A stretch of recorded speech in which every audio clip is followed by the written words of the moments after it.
Good afternoon. My name is Brian Bredauer, the marketing manager at Cougar Mountain Software, the developer of Denali Fund, a true fund accounting software designed specifically for nonprofit organizations. We sat down with nonprofit leadership expert Jeremy Maxand as he discussed the many issues he has faced as a nonprofit executive director. So let's get right into it. Well, welcome, Jeremy. Brian, thanks for having me. It's always great to talk about the important work being done by nonprofits in our community. To get started, could you tell us a little bit about how you got involved in nonprofit work? It was pretty early on in college, and that led me to, between then and now, having started a couple nonprofits, having been on the boards of nonprofits, having worked for a whole host of nonprofits that are both philanthropic nonprofits as well as hospitals, governments. And I've always found that the focus on the mission, on doing good, on improving the lot of your community and the people around you was always really compelling. And it still is compelling, and that's why I continue to do that work. What is the biggest challenge as an executive director of a nonprofit? The most difficult part of running a nonprofit as an executive director, I think, is really keeping all the balls in the air, depending on how big a nonprofit is, and how it's structured and how many staff and how well it's resourced. You can find yourself doing a lot of little projects, setting up email accounts, dealing with the missing check, or hiring people, filling in for staff if they're gone. There's a whole bunch of stuff, a whole bunch of things that you could find yourself just out of necessity taking care of. But then keeping the bigger picture in focus and making sure that you're always tying back how you're using resources in the best, smartest, most efficient way to achieve and advance the mission of the organization. So you've got to be operating on a very grassrootsy kind of day-to-day activity basis, but then you've also got to have that strategic plan in your mind, the strategic goals. Organized. I stay organized by using a calendar and using lists and understanding that you can only really push the ball forward so long before you have to take a step back, reassess, look at what you're doing, look at your mission statement, look at your strategic documents, and ask yourself, are the things that are on my plate the things that are absolutely necessary to get the job done? And if they aren't, why are they on my plate? And how do I need to get them off my plate or get them on somebody else's plate? So making sure that you're calendaring chunks of time to do work, you're calendaring time to work with your staff and your board. It's just really all about time management and making sure that you've thought through what activities you need to be engaged in to actually move the mission forward. I mean, I commonly say that if it's not on a list, it doesn't exist. And it's the same thing with the calendar. If it's not on your calendar, good luck. So a few simple tools, if you use them the right way and you have a reflection process that's pretty continual, seems to get the job done. We hear from many nonprofit organizations, time is a commodity, and they're constantly trying to figure out how to do more with less. It is all a juggling act. I mean, there are usually 1,000 things to get done, and the trick is to figure out which are the most important and which ones have to be done first, and how do they all integrate together so that you're not wishing that you had asked a question 3 months ago because you needed to be thinking about that for the answer you need today. So you have to have foresight and not get distracted. I mean, nonprofits are notorious for creating an environment of distraction. There are, everybody thinks they've got a great idea for a nonprofit to take on, whether or not it's in the scope of your mission. Usually people who work in nonprofits have really big hearts and they're compassionate and they want to do lots of good. And so there's a tendency to see opportunities and jump at them even if they don't necessarily fit with exactly what it is you're trying to get done. what the mission of your organization is, what people write checks to you for. So yeah, again, it goes back to having a strong foundation. That means a strategic plan, a clear mission with a strategic plan. You need to understand who's responsible for what in executing that strategic plan, who's accountable to what. You need to know when things need to get done. So you need to have a good calendar of activities.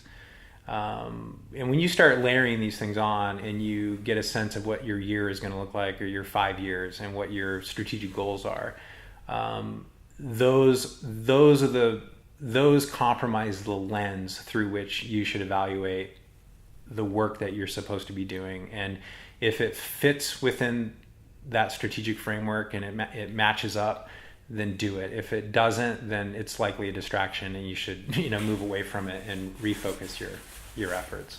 I assume then your staff is pretty important to maintain that focus. If you look from a budget perspective, human capital, payroll, benefits is the largest chunk of your budget. And I think that's a pretty good indication of how important your staff are. I mean, they are the backbone of the organization. They are the ones that show up every day, who are, regardless of what the organization is, they're the ones doing the program work, working with your members, making sure the community knows that you're out there. So making sure that you have a staff that's supported, that's motivated, that you understand how they communicate is really important. I know that there's a lot of really gimmicky kind of personality tests out there, but there are a few that are really important to really drill down to how people interact. And oftentimes when there's conflict or problems, it's just a matter of not really understanding, like, what people take away from different types of conversations. So it's really important that people, look to their leaders, their directors, whatever leadership position you're in, for inspiration and guidance and affirmation and all of these things. So you can't underestimate the impact that you have as a manager or director on your staff.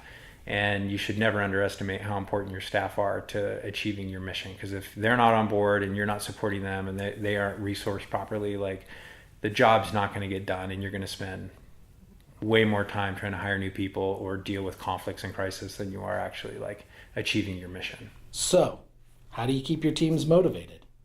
Authenticity is really important, and that's difficult because it's a lot of work and it takes a lot of energy.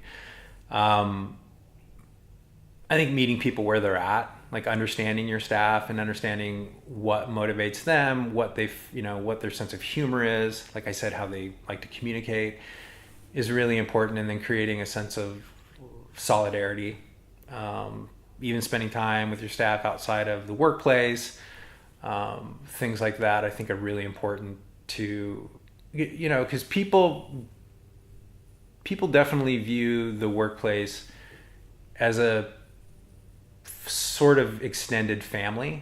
So, you need to understand that and consider that when you're trying to figure out how to motivate your staff. How important is trust and delegation for your team? So having trust and the ability to delegate work to staff and know that work is being carried out as it should be, is absolutely important if you're actually going to get anything done. Otherwise, you end up doing it yourself as a director or manager, or you end up redoing it, which not only takes more time, but then ends up having the effect of demoralizing your staff because they didn't really have any ownership in it. So yeah, trust is key, and it's totally okay to trust and verify. New employees, you're going to have a not as high level of confidence or trust in them initially as employees that you've worked with for a longer period of time. And it's completely legitimate to, trust but verify that the work did get done and to the level that it was expected to get done.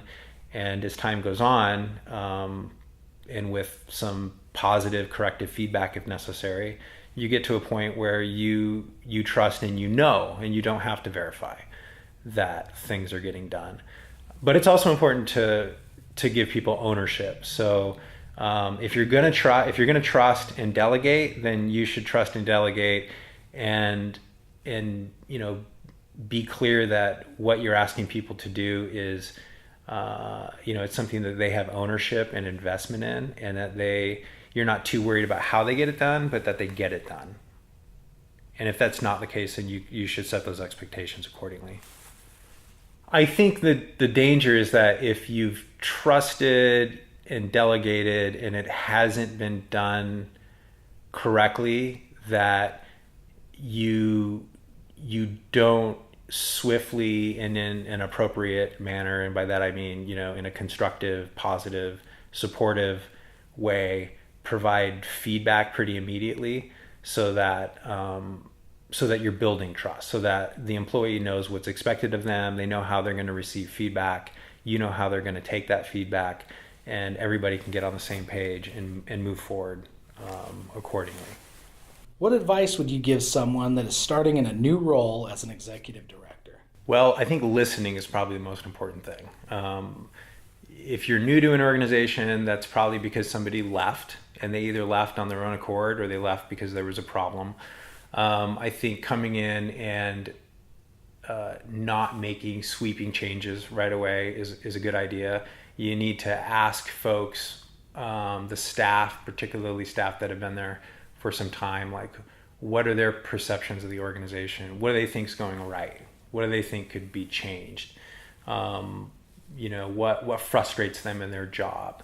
What excites them about the work?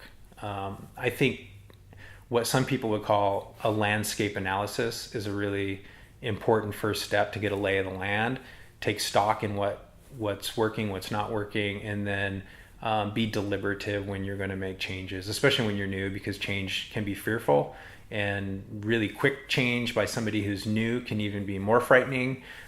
So to build trust and confidence in your leadership and to make sure your organization is stable and strong, you do need to be pretty deliberate, I think, especially out of the get-go. Unless you've got some really horrible stuff going on you need to deal with immediately, of course. But in general, listen to what the folks who are there have to say. What are the most important tools you have as an executive director? One of the most important is a really good employee manual. That's the playbook by which everyone agrees about the rules and the culture of the organization. So I think that really is fundamental to have. And that sets the tone, and that's the book with which you should be using in a certain sense to help deal with problems and give people raises and deal with a lot of the nuts and boltsy kind of human resource stuff. You need a strategic plan, really critical. And out of that strategic plan, you need annual work plans. So how are you actually going to operationalize that strategic plan?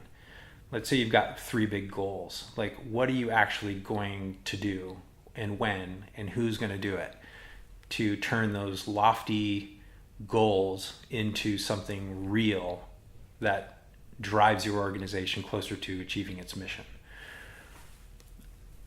I would say that you need really good job descriptions. I mean, everybody needs to know, in a nonprofit, everybody wears a lot of different hats, and you could easily find yourself taking on responsibilities because, you've got a position that you haven't hired for, or a special project pops up or something like that. But just for employees to have confidence that they know they're headed in the right direction, they know what's expected of them, they know how they're evaluated, they know how they can evaluate themselves. Job descriptions are really, really critical and sometimes overlooked. And then you get to the financial tools. You need a really good finance policy that lays the groundwork for how money is going to be handled in your organization. And that's super important because you're the steward of people's resources that they've given you to do something good with. And it prevents fraud, which is really important because that can bring a nonprofit down. It can shake the confidence in the public of the work that you're doing. How important is it that your tools have been designed for nonprofits? So tools are really important in nonprofits, and I'll give you an example of why. On the financial side, we deal with a lot of donations, a lot of revenue from donors and foundations, and keeping track of how that money is to be spent and when it's to be spent and on what is absolutely critical, as well as making sure that we have systems in place to prevent fraud and make sure that donations are actually going to the projects that they're intended to go to. One tool that is pretty commonly used is QuickBooks, and while it works okay, it was definitely not designed to work specifically with nonprofits. And I'll give you an example of how. So at Life's Kitchen, there was a lot of funding coming in that was both grant funding and donation funding. And we had to spend a lot of time outside of QuickBooks developing a tool in Excel to track grant donations because grants are really complicated at the end of the day. You have to spend it down within a certain time frame. That could be months or years, not necessarily one calendar year. And they have to be spent down usually either on a specific project or they're general operating or unrestricted. QuickBooks does not allow you to track, monitor, and break apart essentially grant revenue in a way that allows you to be compliant with the requirements of the grant. If you could imagine and create any tool for your organization, what would that tool be? I wish if I could create a nonprofit tool for our arsenal or any arsenal of nonprofits that I know about, I would really like to see a organizational dashboard that you could configure somewhat to your specific organization, but some kind of a tool that all the staff could access that had metrics around not only financials, but in terms of like volunteer recruitment numbers, or meals served or trees saved or whatever, right? Whatever the metric is that you measure, having that real-time reflexive information across the organization in a really digestible format, like I think is commonly referred to as a dashboard, would be a really cool tool that would, I think, connect people more with across the organization and give people a deeper understanding of all the moving parts that are going on, and more of an investment, I think, in all the work. My last question has to do with reporting. There are many people you have to answer to: donors, board members, staff, volunteers. How important is it to have a financial solution that can create reporting customized for your organization, which can be accessed quickly and without much effort by your staff? There are obviously like standards when it comes to nonprofit accounting and financial management, but each organization obviously is unique, some to a much greater degree than others, and at the end of the day, I think most organizations should have and need some level of flexibility in terms of creating their own unique reports based on what they think is important for them to track in the organization. Some organizations like Life's Kitchen are really, really complex. They integrate business enterprises with grants and donations, and they're tracking cost of goods and all sorts of things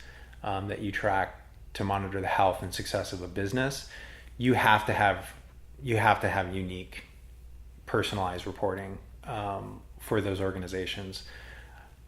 So at the end of the day, yeah, I mean, whatever system folks decide to go with, it has to be able to be custom tailored to the work of that nonprofit for it to be valuable. Otherwise, it's another report people look at and they don't use. Jeremy, thank you for sitting down with us, and thank you for sharing your experiences today. Brian, thank you for the opportunity. It's great to see new and innovative technologies being developed to help nonprofits be more efficient and more impactful in their communities. In past webinars, we've talked a lot about Denali Fund and its inherent internal controls, the unbreakable audit trail and its advantage as a true fund accounting solution. What we haven't talked a lot about is Denali's customized reporting. As Jeremy pointed out today, access to actionable data is crucial. If the report you generate is not providing the right level of detail, it's just another report your board will not read. Denali's use of Crystal Reports gives you the ability to create reports with the information you need, with quick access to save time and money. With a full suite of reporting to choose from and thousands of possible reports, Denali Fund will augment your leadership and provide you with the information you need when you need it. Denali Fund, the accountant's accounting software. All right, so we're going to open it up for questions right now. And if you haven't noticed, in the right-hand column of your control panel, there's an area where you can type your questions. So we'll give it just a couple seconds to see what comes in here. And all right, we have a first question for Jeremy is, do you have any good examples of donor tracking software? That is a great question. I have used a variety of different donor tracking software programs, both kind of housed on a PC as well as in the cloud. They range the entire spectrum from pretty cheap systems that do very little to very expensive integrated systems. They cost a lot of money and do a lot of things. A lot of organizations don't even end up using the tools. I'm trying to remember the name of some of the systems I used a few years ago, and they're not on the tip of my tongue. I can tell you that we have worked with local organizations. I'm thinking in Boise, there was a company called Maxand that we have done some donor work specifically around managing events that was really successful. And you'll find, I think, Network for Good is another online organization that provides some of those tools. I can speak specifically to the functionality of those programs, and I could probably pop online and search for the names, the specific names. That's probably what I could do right now. Would you like me to talk specifically to the functionality? Would that help? No, I think people can probably Google that on their own, but we got a couple more questions here we can move through. Another question would be, how many hours per month do you spend using your Excel spreadsheet to track your grants?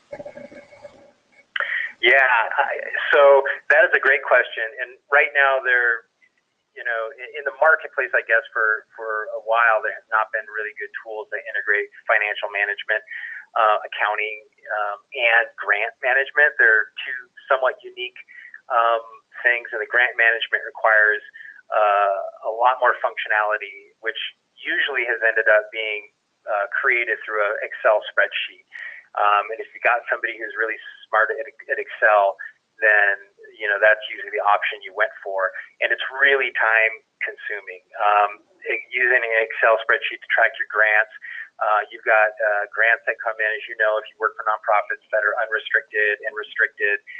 You have a certain amount of time that you need to spend those grants down on particular projects if they are restricted.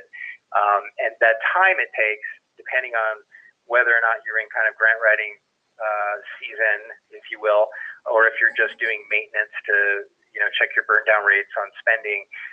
It can be anywhere from 3 to 5 hours a week to 10 hours a week. A lot of that time is spent, I guess you could say, reconciling your Excel tool with your chart of accounts and your financial management tools to make sure that you haven't, fat-fingered a formula in there and are accidentally miscalculating numbers. So, at the end of the day, there's a lot of manual activities that go along with tracking grants, income and expenditures through Excel. So I would not recommend it.